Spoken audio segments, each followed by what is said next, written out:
Chère audience, bonjour. C'est avec un immense plaisir et une grande joie qu'aujourd'hui, nous tenons à vous présenter les projets que nous avons réalisés tout au long de notre année universitaire, ainsi que les projets et actions en cours de réalisation, et ceci dans le cadre de nos activités para-universitaires au sein de l'École nationale de commerce et de gestion d'El Jadida. Laissez-moi vous présenter tout d'abord les membres de l'équipe, les membres du noyau de mon équipe.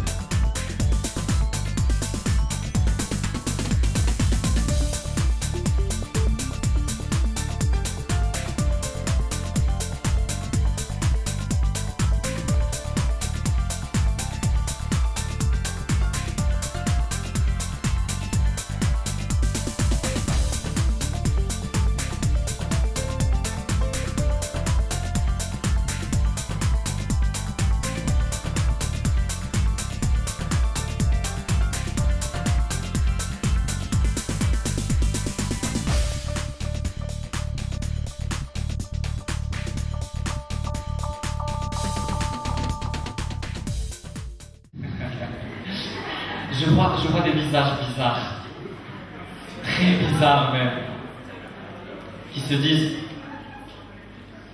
on passe ou on passe pas.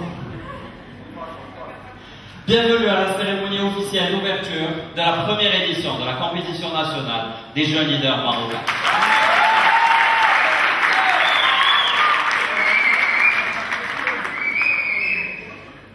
Nous sommes si bien accueillis dans cet espace très agréable et on ne peut commencer cette cérémonie sans un mot d'ouverture de la part du doyen de la faculté de médecine et de pharmacie de Casablanca, professeur Amadou.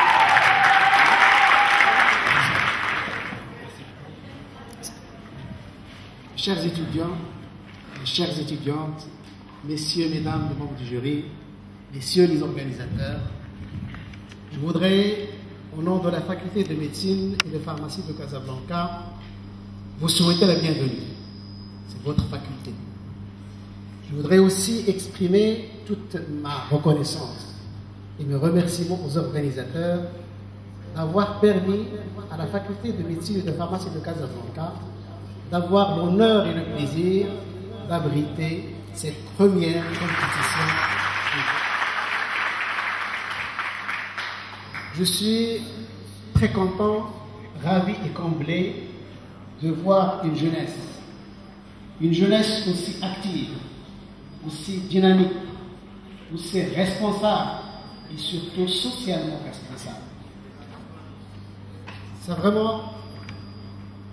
Ça fait vraiment chaud au cœur.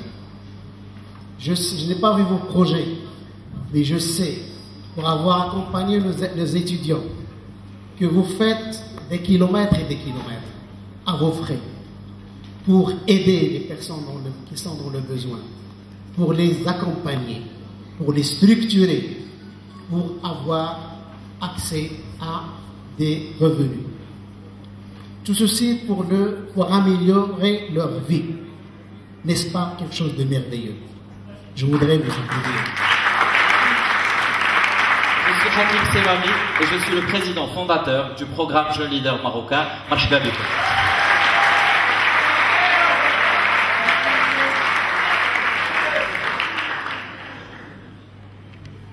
Je vous parle des jeunes leaders marocains. Permettez-moi de partager avec vous ce qu'est le programme Jeunes Leaders Marocains. Le programme JLM a pour mission de développer l'esprit entrepreneurial et de solidarité auprès des jeunes, tout en leur permettant de participer au développement de leur communauté et de leur pays. Nous avons pour vision de faire des jeunes des acteurs majeurs dans le développement socio-économique ou le développement durable du pays, en devenant des acteurs, de réels acteurs. C'est pour cette raison que nous ambitionnons de devenir un programme référence en termes d'accompagnement de la jeunesse dans le développement socio-économique et durable, en soutien aux grands chantiers qui ont été initiés par Sa Majesté le roi Mohammed VI.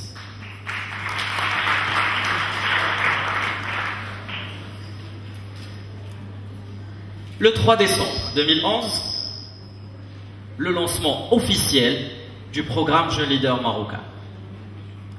Ce lancement qui n'aurait pas eu lieu sans le soutien, l'appui et l'encouragement de beaucoup de personnes que je tiens à remercier infiniment. Et je commence par celle qui nous honore aujourd'hui aussi de sa présence, son Excellence, Madame Zahra Khalil. Merci.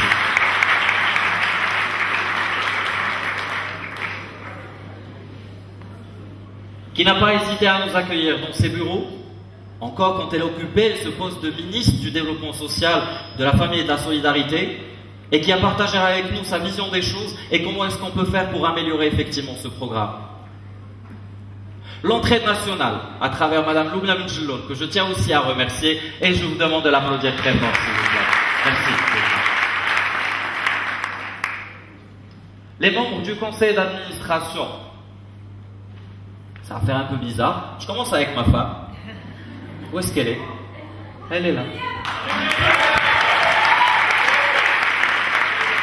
Madame Valérie Mounir, qui est aussi chargée de communication au niveau de la CIMR.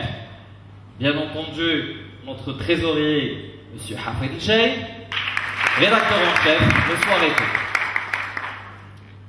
Alors, elle, généralement, on l'appelle Mouchariba. Et c'est une très grande amie à moi, la directrice marketing de Aujourd'hui le Maroc, évidemment, Dounia Soufan.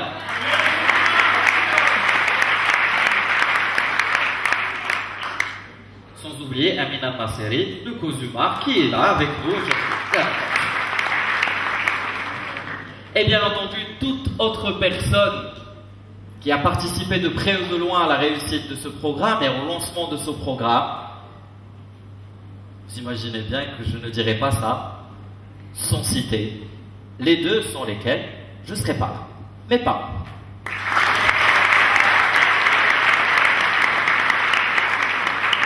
Bien.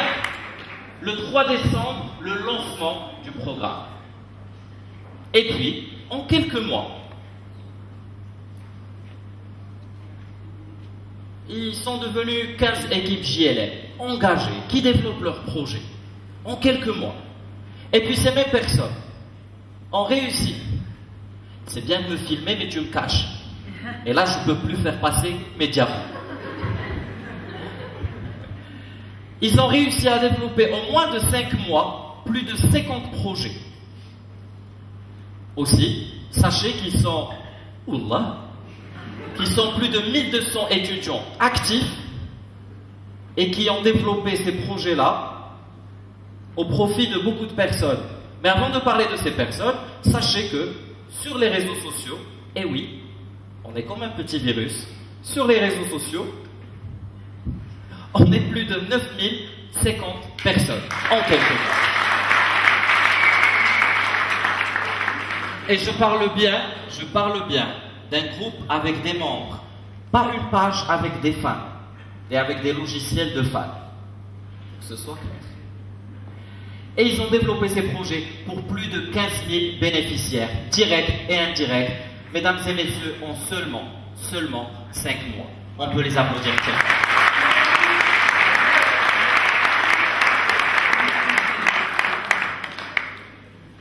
Les projets qui sont développés par les équipes JLM sont des projets qui touchent différentes catégories de la société et différents secteurs d'activité. On parle de l'artisanat, on parle d'huile d'argan, on parle aussi des produits modernes, on parle aussi de services, on parle de tourisme, tout secteur. Il y a même des projets qui ont été développés pour améliorer la production et la commercialisation du khubz. Oui, du pain.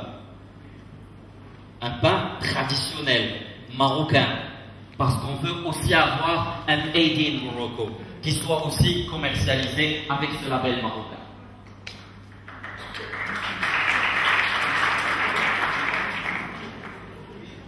À la finale, on commence par la première demi-finale et qui a connu la participation de l'équipe JLM UIT Kmitra, JLM ENCG Jedida et JLM ENCG Casablanca.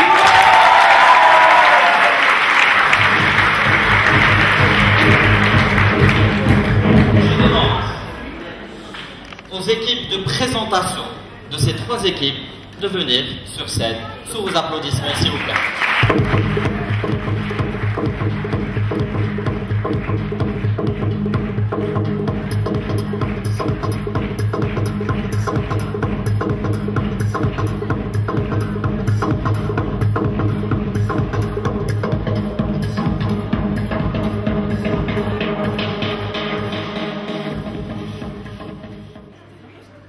Nous allons annoncer la première équipe qualifiée en finale.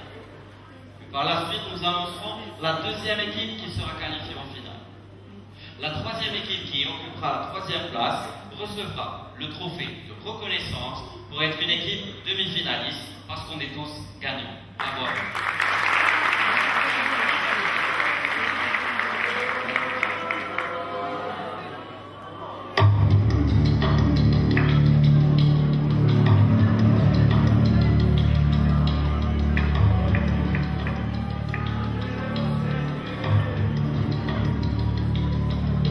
Et la première équipe qualifiée en finale de la première édition de la compétition nationale des jeunes leaders marocains.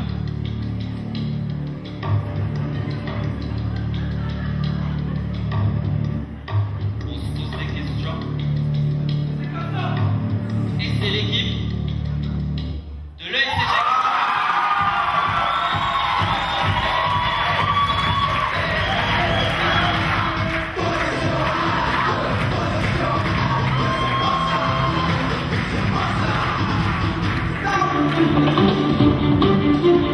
Est-ce que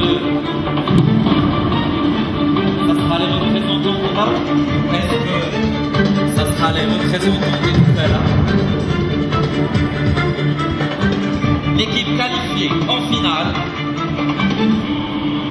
n'est autre que le LCG Gida.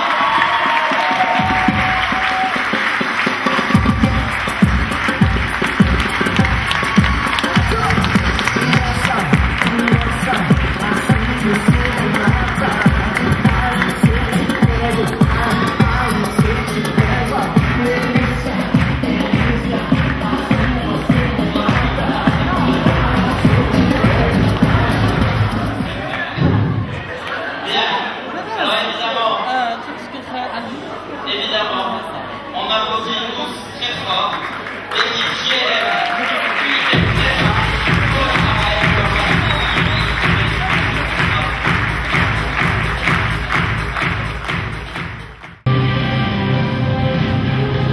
les équipes de présentation JLM FSP, JLM FSUS Expert et aussi JLM Guest sur l'estrade, s'il vous plaît.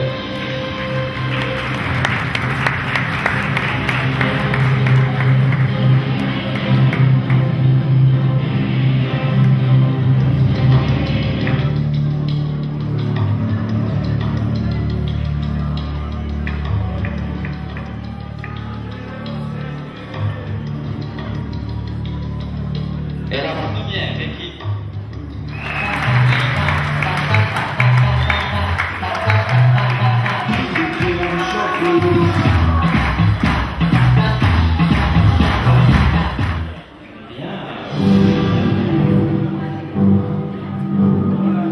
et qui d'autre sera en finale?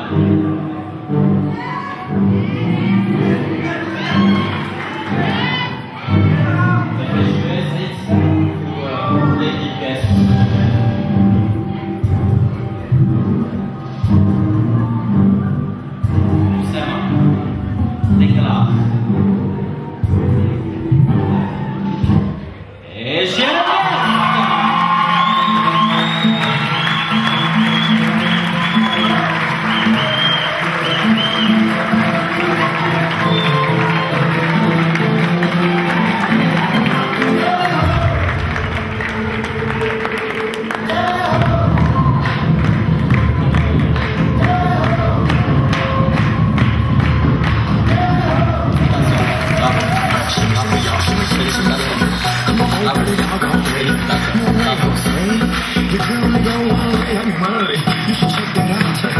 Maybe you ain't turn around. Maybe it's none of my business. But for now, we're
fut une fois au Maroc des régions marginalisées, où les habitants vivaient encore au XXe siècle. Des familles vivant dans des conditions de vie complexes et déplorables. Des centaines de personnes au chômage. Des milliers de jeunes délinquants sans droit et sans revenus. Des handicapés rejetés et des femmes talentueuses écartées de la société. Et une équipe engagée et solidaire qualifiée JLM ESG Casablanca. Bonjour, je suis Serge Salah Dynamique et je suis un leader innovateur qui voit des solutions là où les autres voient des problèmes. Bonjour, je suis Heureuse Alina et je suis là pour trouver mon amour pour ma nation. Bonjour, je suis Nadia Hassani et je suis fière d'avoir découvert au Maroc le Maroc à nouveau.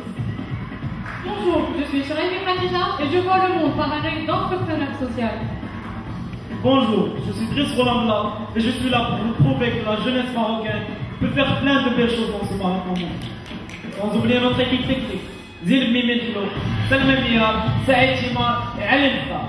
Durant notre présentation, veuillez noter honorable assistance que vous trouverez les logos et intitulés de nos projets en bas à droite, les titres en haut, ainsi que les axes économiques, sociaux et environnementaux en haut à gauche. Cette année, mesdames et messieurs, nous avons réalisé 4 programmes de développement, commençant par AdJobStack. Ils sont près de 80 000 prisonniers à vivre dans des conditions précaires dans les 60 prisons du royaume. L'espace, imparti à chacun, ne dépasse pas les 1,5 mètres carrés, loin de la norme internationale qui est de 3. 25% ont souffert de violences. Pire encore, 130 décès ont été enregistrés par année.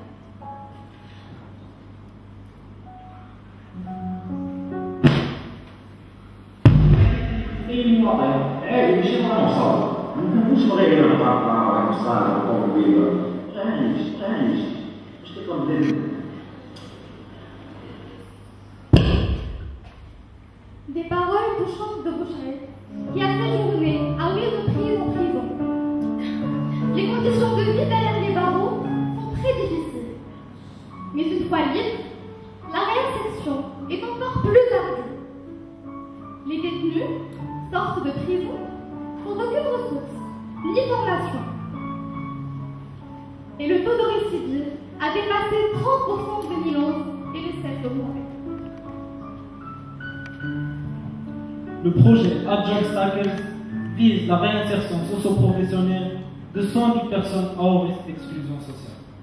Mesdames et messieurs, nous avons encadré cette année 60 ex-détenus et 50 jeunes délinquants.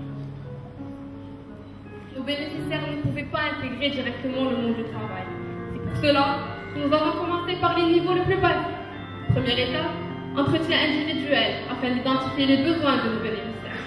Seconde étape, un focus group. Après, vient le tour du développement personnel afin de permettre à nos bénéficiaires de reprendre confiance en eux. Quatrième et dernière étape, orientation vers les différents marchés de l'emploi. Étape par étape, nos bénéficiaires finiront par intégrer le monde du travail. Commençons tout d'abord par les ex-détenus. Après avoir suivi une formation de 6 mois certifiée par l'OFPPT, nous avons organisé pour nos bénéficiaires des sessions de rédaction de CV et des simulations d'entretien d'embauche. Aussi, nous avons constitué une base de données de 60 entreprises cibles d'insertion. Le taux de rédaction des CV est passé de 5 à 90%. Et le taux d'insertion est passé de 5 à 35%, soit 25 insertions. Passons maintenant au cas des jeunes délinquants. Nous avons tout d'abord commencé pour une formation technique en couture et en préparation d'accessoires. Nous avons ensuite organisé une formation en marketing et en personnalisation de produits. Nous avons accompagné nos bénéficiaires à réaliser une étude de marché afin de faciliter les choix des modèles et des couleurs et avons organisé 3 expositions. C'est ainsi que le bénéfice net par bénéficiaire a quadruplé, passant de 350 à 1400 dirhams. Résultat de nos actions, mesdames et messieurs, nous avons pu réinsérer 25 ex-détenus. Nos bénéficiaires ont repris confiance en eux et se garantissent un grand épanouissement. Notons aussi la baisse du taux de récidive de 35 à seulement 5%.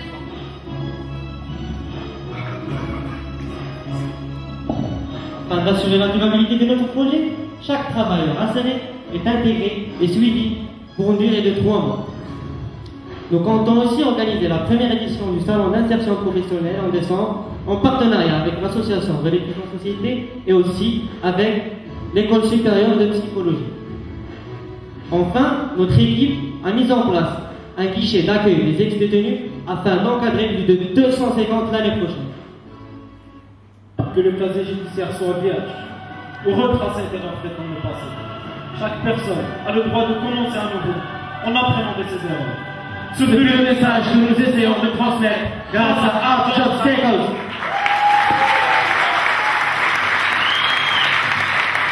Mesdames et messieurs, passons à notre deuxième programme, No Limit Integration.